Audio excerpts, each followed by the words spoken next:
Hello friends, I am Sarita Chaudhary. Welcome back to my study from home for Standard 9 channel. I hope you will be safe and fine. Students, in previous lectures we started a lesson Great Scientist. Now open your book on page number 89 3.5 Great Scientist. बघा मैत्रिणींनो, आपण मागील तासिकेमध्ये great सायंटिस्टला सुरुवात केलेली असून पहिले 3 paragraph आपले शिकवून झालेले आहेत. तेव्हा आता आपण चौथ्या पॅरेग्राफला आताच्या पिरियडला सुरुवात करणार आहोत. बघा, ग्रेट सायंटिस्ट आपण बघितलं की जो फॅरेडे आहे हा किती कठीण परिस्थितीमधून आपलं शिक्षण घेऊन तो बुक बाइंडरचं काम करत होता. वयाच्या 13व्या वर्षापर्यंतच त्याने त्याचं शिक्षण हे घेतलेलं होतं. हे आपण मागील तासिकेमध्ये बघितलेलं होतं. Faraday was steel poor at 21. Faraday जो होता हा 21 वर्षाचा झाला तरी गरीबच होता. 21 वर्षाचा झाला तरी तो गरीबच राहिलेला आपल्याला या ठिकाणी दिसून येतो. Once a friend gave him a free ticket to a public lecture and demonstration by the renowned chemist Humphrey Davy at London's Royal Institution. Once a friend gave him a free ticket. एकदा त्याच्या मित्राने त्याला एक मोफत ticket दिलं. कशाचं दिलं? To a public lecture, सार्वजनिक भाषणाचं, अँड डेमॉन्स्ट्रेशन म्हणजे प्रयोगाचं आणि सार्वजनिक भाषणाचं एक मोफत तिकीट त्याच्या मित्राने त्याला दिलं. By the renowned chemist Humphry Dewey at London's royal institution.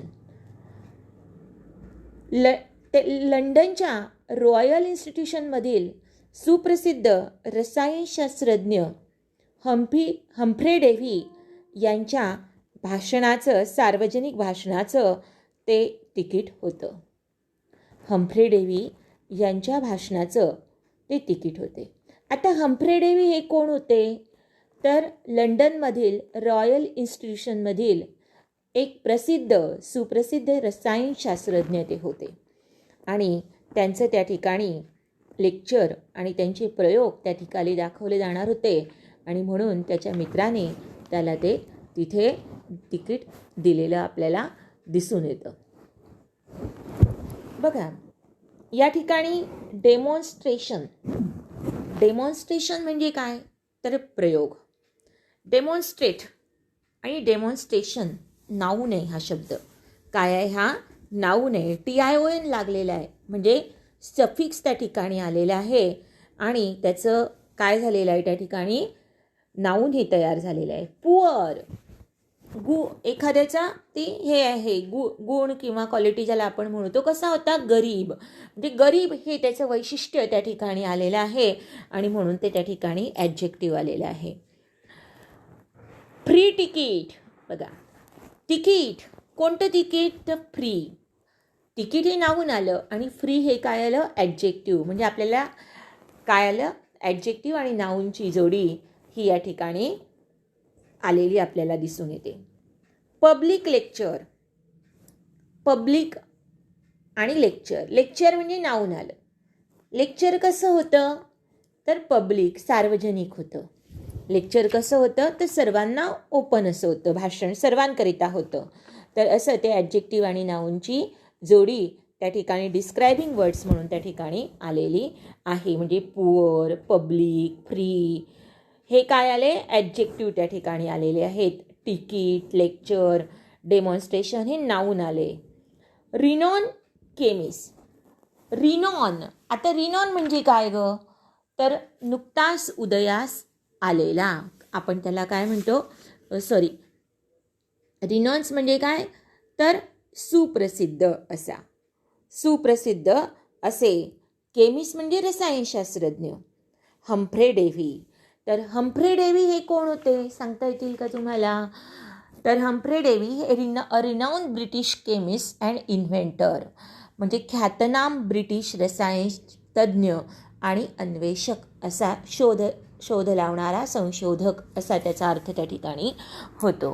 London's royal institution, an organization dedicated to scientific education and research, म्हणजे वैज्ञानिक शिक्षण व संशोधनासाठी कार्यरत असणारी ही संस्था. या संस्थेमध्ये हम्फ्रे डेव्ही हे रसायनतज्ज्ञ, रसायनशास्त्रज्ञ होते आणि त्यांचं फ्री तिकीट, भाषणाचं फ्री तिकीट मित्राने त्याला दिलेलं होतं.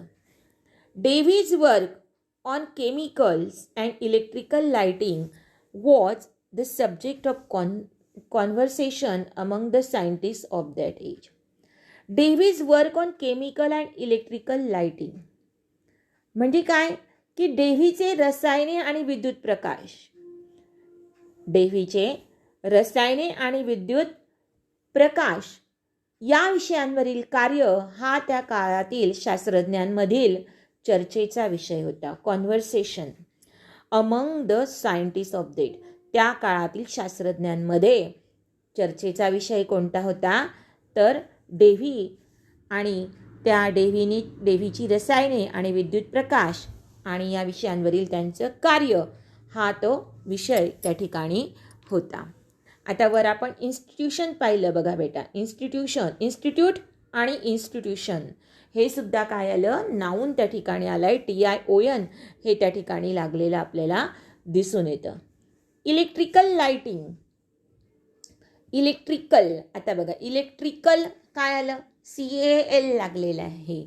इलेक्ट्रिक आणि इलेक्ट्रिकल त्यापासून इलेक्ट्रिकल हा शब्द तयार झालेला आहे.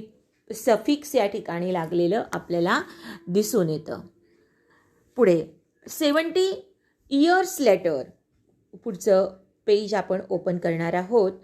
70 years later, across the Atlantic Ocean in the USA, the same work enabled Thomas Edison to produce the first consistent light bulb.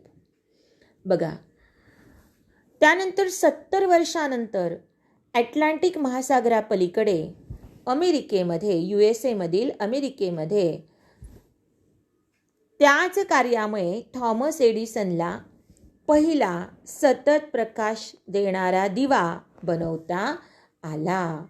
The first कॉन्सिस्टंट light bulb हा त्याला दिवा बनवता आला. थॉमस एडिसन कोण होता तर an American inventor and businessman famous for his invention of the consistent light bulb.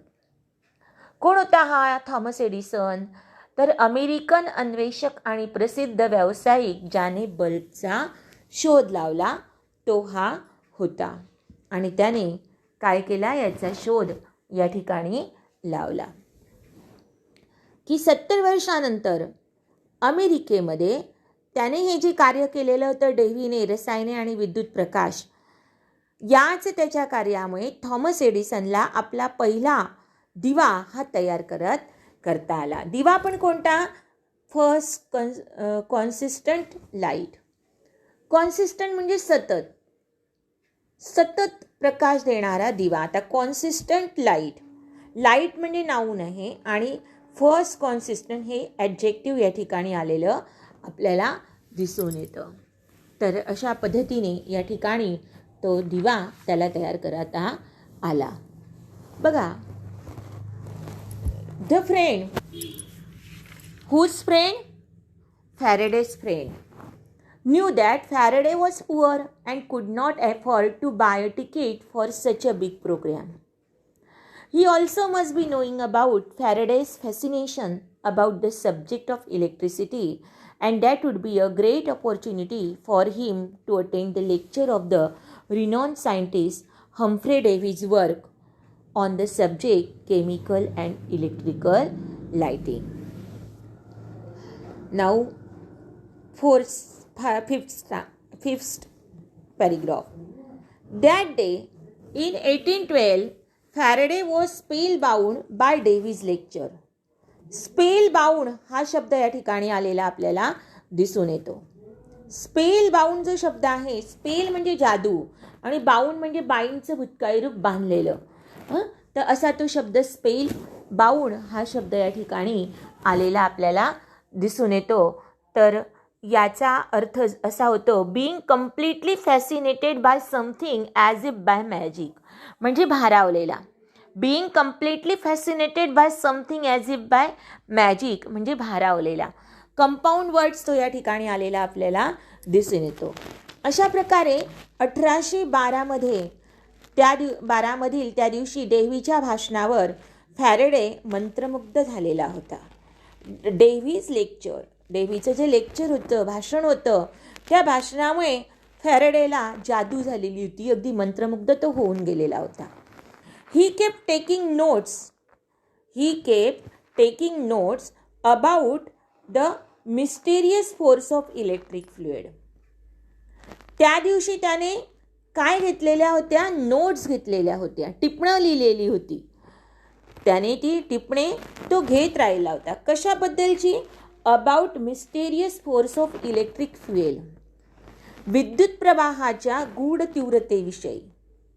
Mysterious म्हणजे गूढ. पुन्हा बघा इथे मिस्टरी आणि त्यापासून तयार झालेला मिस्टिरियस OUS लागलेला आहे. ॲडजेक्टिव्ह तयार झालेला आहे. OUS हे प्रिफिक्स त्याला वापरलेलं आहे आणि ते ॲडजेक्टिव्ह या ठिकाणी तयार झालेलं आपल्याला दिसून येतं. त्याने काय केलेलं आहे? नोट्स घेतलेले आहेत, टिपणं लिहिलेली आहेत. कशाबद्दल? तर त्या भाषणामध्ये ते ज्याने सांगितलेलं होतं विद्युत प्रवाहाच्या गूढ तीव्रतेविषयी त्याने आपल्या भाषणामध्ये सांगितलं होतं, त्याची सतत त्याने नोट्स घेतलेल्या आहेत. He was so engross in the lecture and that he forget to applaud with the rest of the crowd. Applaud. आता अपलॉड म्हणजे काय? तर टू क्लॅप, टू चिअर म्हणजे टाळ्या वाजवून प्रशंसा करणे, वाहवाहा करणे. इंग्रॉस्ड म्हणजे काय? टू ऑक्युपाय होली म्हणजे पूर्णपणे व्यापून टाकणे, तल्लीन होणे. पूर्णपणे व्यापून टाकणे, तल्लीन होणे. तो भाषणामध्ये इतका तल्लीन झाला होता. He was so engrossed in the lecture. त्या लेक्चरमध्ये तो इतका एन्ग्रॉस झाला होता की he forgot to applaud with the rest of the crowd, की तो इतर लोकांबरोबर टाळ्या वाजवायचे देखील तो विसरून गेला. ही फॉरगॉट टू अपलॉड, की टाळ्या वाजवून प्रशंसा करायचा सुद्धा तो त्या ठिकाणी विसरला. तो इतका त्यामध्ये काय झालेला होता? तल्लीन. त्या भाषणामध्ये, त्या नोट्स काढण्यामध्ये तल्लीन झाला होता. To applaud. बघा इथे फॉरगॉट हे शब्द आलेला आहे, क्रियापद आलेला आहे. क्रियापदाचं सेकंड रूप या ठिकाणी आलं आहे आणि म्हणून टू अपलॉड हे आलेलं आहे. म्हणजे इथे काय झालेलं आहे? इन्फिनेटिव्ह व्हर्ब या ठिकाणी आलेलं आहे. टू अपलॉड हे इन्फिनेटिव्ह व्हर्ब या ठिकाणी आहे. पुढे Faraday when he went back, his notes were so comprehensive that he bound them into a book, meaning to gift it to Davy someday. त्याने त्या नोट्स बनवण्यात तो खूप गुंतला होता. पण जेव्हा ही वेंट बॅक म्हणजे जेव्हा तो भानावर आला, आलं का लक्षात? जेव्हा तो भानावर आला, his notes were so compressive म्हणजे विस्तृत. कॉम्प्रेहेन्सिव्ह म्हणजे विस्तृत. बघा कॉम्प्रेहेन्स आणि त्यापासून कॉम्प्रेहेन्सिव्ह SIVE लागलेला आहे. आलं का लक्षात? म्हणजे काय झालं आहे? प्रिफिक्स या ठिकाणी झालेला आहे. ॲडजेक्टिव्ह हा शब्द त्या ठिकाणी आला आहे. बघा या ठिकाणी सो दॅटची रचना आहे. इतका तल्लीन झाला होता की या अर्थाने, म्हणजे सो दॅटमध्ये नेहमी ॲडजेक्टिव्ह वापरलं जात असतं. इथे ते वापरलं गेलेलं आहे. त्याच्या सॉरी कॉम्प्रेहेन्सिव्ह म्हणजे विस्तृत. तो त्याच्या नोट्स इतक्या विस्तृत होत्या की he bound them into a book, की त्याने काय केली? त्या नोट्सची पुस्तकासारखी बांधणी त्या ठिकाणी केली. Meaning to gift it to Davy someday. आणि त्या एखाद्या दिवशी डेव्हीला ती भेट द्यावीत म्हणून त्याने त्याची पुस्तकासारखी बांधणी त्या ठिकाणी केली.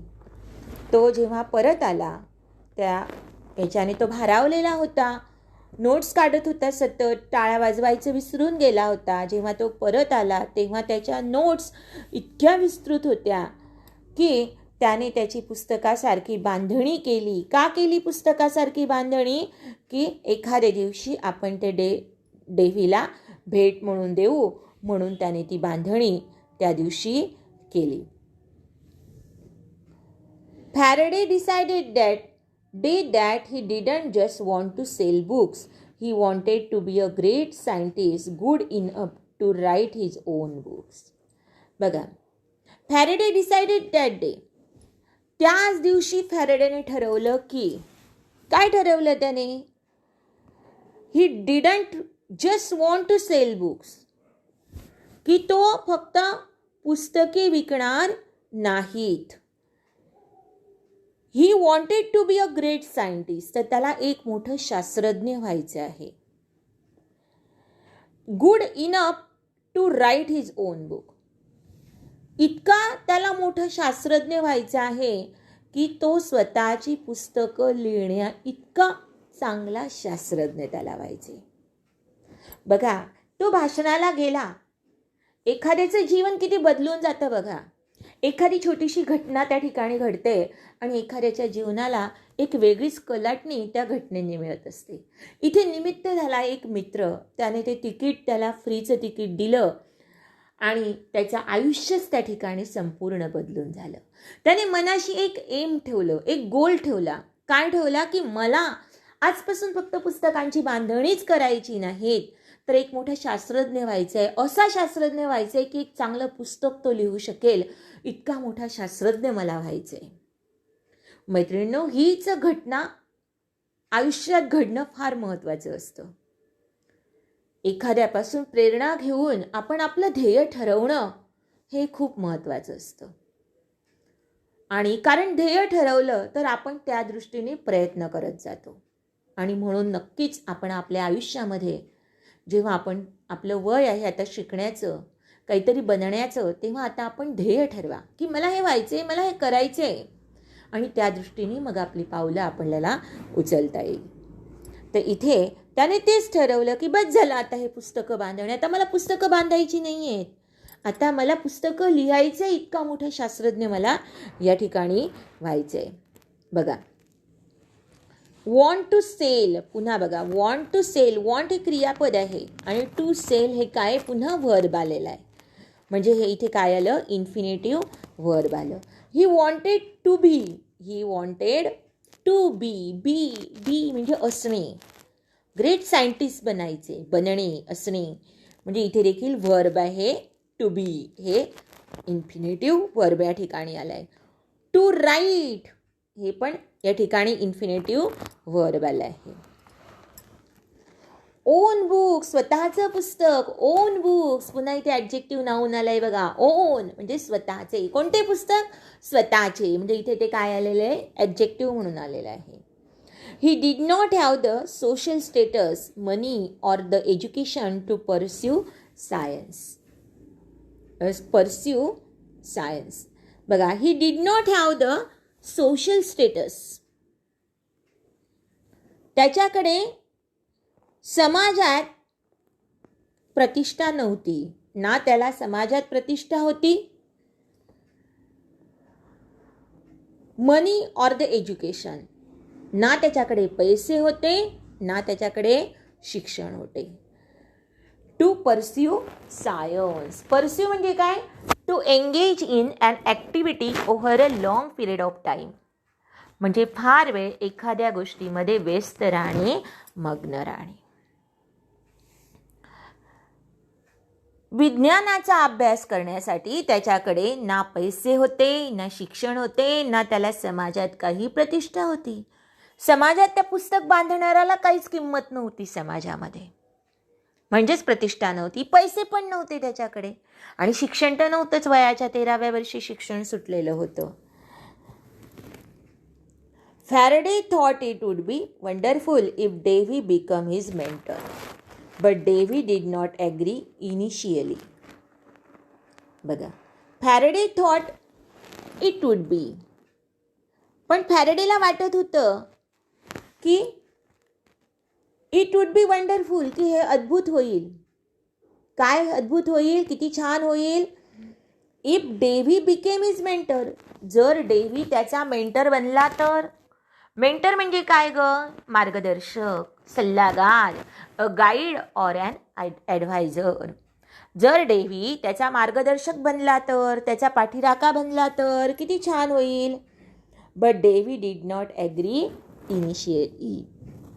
पण सुरुवातीला प्रथम डेव्ही तयार झाला नाही. इनिशियली आलाय बघा, एलवाय लागलेला आहे. ज्या शब्दाला एलवाय लागतो ते काय असतं?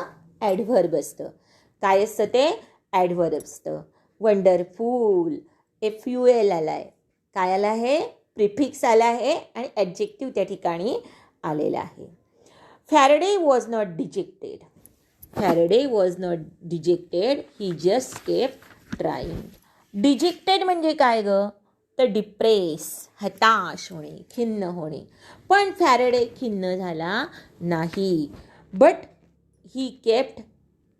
ही जस्ट केप्ट ट्राईंग. पण त्या प्रयत्न मात्र तो करीत राहिला. त्याने प्रयत्न सोडले नाही. फॅरेडेने प्रयत्न सोडले नाही. डेव्हीला आपला मार्गदर्शक, आपला गाईड करणारा नेमण्याचं त्याने ठरवलं होतं. डेव्हीने ते मान्य केलं नाही. पण फॅरेडे हताश झाला नाही, निराश झाला नाही. त्याने आपले प्रयत्न हे सुरूच ठेवले. बघा पुढचा paragraph. Destiny had a strange plan in store for him. Destiny had a strange plan. नियतीच्या मनामध्ये, त्याच्या मनामध्ये काही वेगळाच प्लॅन होता. त्याच्यासाठी वेगळीच योजना होती. परंतु नियतीच्या मनात त्याच्यासाठी काही वेगळीच योजना होती. Strange plan. स्ट्रेंज प्लॅन म्हणजे काय? प्लॅन म्हणजे योजना आणि स्ट्रेंज म्हणजे एक वेगळीच, अद्भुत, विचित्र असा तो अर्थ होतो. म्हणजे ॲडजेक्टिव्ह नाऊन आलं या ठिकाणी. A few years later a chemical explosion happen inside Davy's lab and he was temporary blinded. बघा काय घडलं. अ फ्यू इयर्स लेटर, त्यानंतर काही वर्षानंतर. A chemical explosion happen inside Davy's lab, डेव्हीच्या लॅबमध्ये म्हणजे प्रयोगशाळेमध्ये. अ केमिकल एक्सप्लोजन म्हणजे रासायनिक स्फोट झाला. डेव्हीच्या प्रयोगशाळेमध्ये रासायनिक स्फोट झाला. And he was temporary blinded, आणि तो काही काळासाठी अंध झाला. ब्लाइंड म्हणजे अंध, ब्लाइंडेड अंध झाला. टेम्पररी, एलवाय लागला आहे, तात्पुरता ज्याला आपण म्हणतो. एलवाय लागला बरोबर काय येईल? ॲडव्हर्ब येईल. शिवाय काय येईल? प्रिफिक्स येईल त्या ठिकाणी. लक्षात आलं? Chemical explosion, chemical explosion noun आलं. लक्षात SION लागलेला आहे म्हणजे प्रिफिक्स झालं आणि नाऊन पण आलं. ते केमिकल रासायनिक ॲडजेक्टिव्ह आलं ते त्या ठिकाणी आणि noun. He noun needed and assistant with an excellent memory to help him. आता त्याला गरज होती. कशाची गरज होती ग त्याला? तर उत्तम स्मरणशक्ती असलेल्या सहाय्यकाची त्याला गरज होती. अँड एक्सलंट मेमरी, उत्तम स्मरणशक्ती, एक्सलंट. असिस्टंट म्हणजे सहाय्यकारी. टू हेल्प हिम, त्याला कामाला मदत करायला. एक्सलंट मेमरी काय शब्द आला तो? म्हणजे स्मरणशक्ती. एक्सलंट म्हणजे उत्कृष्ट, ॲडजेक्टिव्ह नाऊन ते त्या ठिकाणी आलेलं आहे. He was reminded of Faraday and decided to hire him as his secretary. आत्ता त्याला फॅरेडेची आठवण झाली. फॅरेडे त्याच्याकडे गेला होता पण फॅरेडेने प्रयत्न सोडले नव्हते. आता या कोणाला? हम्फ्रे डेव्हीला आता त्याची आठवण आली आणि त्याने आपला सेक्रेटरी म्हणून नेमण्याचे त्याला ठरवले. डिसाइडेड टू हायर, पुन्हा बघा डिसाइडेड आणि टू हायर हा शब्द या ठिकाणी आलेला आहे. हायर म्हणजे भाडे तत्वावर देणे. डिसाइडेड टू हायर म्हणजे त्याला भाड्याने नेमणे किंवा त्याला काय करणे, नेमणूक करणे, त्याची पैसे देऊन त्याची नेमणूक करणे सेक्रेटरी म्हणून, असं त्याने ठरवलं. डेव्ही नेव्हर बिलीव्ड फॅरेडे कुड do anything in the field of science going by his social status and education. बघा,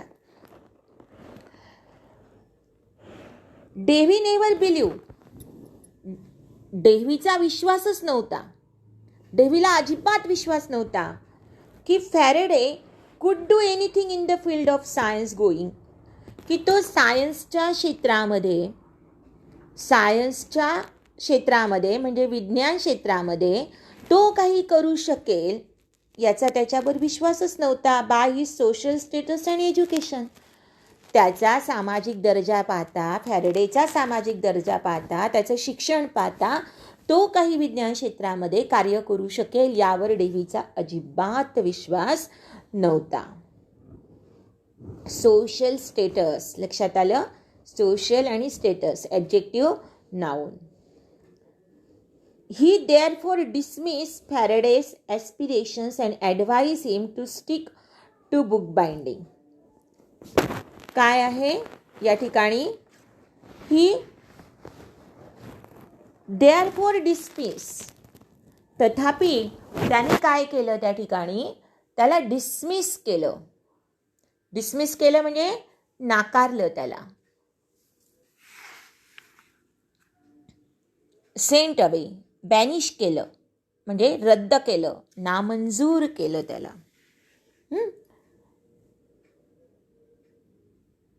ॲस्पिरेशन, ॲस्पिरेशन म्हणजे काय? होप्स ऑफ अचिव्हिंग समथिंग म्हणजे उत्कट इच्छा. त्याची जी उत्कट इच्छा होती, फॅरेडेची जी महत्त्वाकांक्षा होती, ती त्याने त्याच्या मनातून काढून टाकली आणि पुस्तक बांधणीच्या कामाला चिकटून राहण्याचा त्याला सल्ला दिला. ॲडवाइस हिम टू स्टिक, की चिकटून राहा तू. कशाला? टू बुक बाइंडिंग, तुझ्या पुस्तक बांधणीच्या कामाला तू चिकटून राहा. तुझ्याजवळ सामाजिक दर्जा पण नाही, तुझ्याकडे शिक्षण पण नाही, तेव्हा तू काय कर की हे सगळं डिसमिस कर, निघून जातो इथनं. आणि त्याला सल्ला दिला की तुझ्या पुस्तक बांधणीच्या कामातच तू राहा. बट फॅरेडे वॉज रिलेंटलेस, परंतु फॅरेडे कसा होता? रिलेंटलेस होता, म्हणजे अनएल्डिंग म्हणजे सोडणे. परंतु फॅरेडेने कणखर होता, तो चिवट होता, त्याने आपले विचार सोडले नाहीत. He work day and night and learn as much as he could about डेव्हीज experiments. त्याने रात्रंदिवस काम करून डेव्हीच्या प्रयोगांबद्दल शक्य तेवढं शिकून घेतलं. तिथे असताना त्याने दिवसरात्र मेहनत केली आणि डेव्हीच्या प्रयोगांबद्दल तिथे त्याने शिकून घेतलं.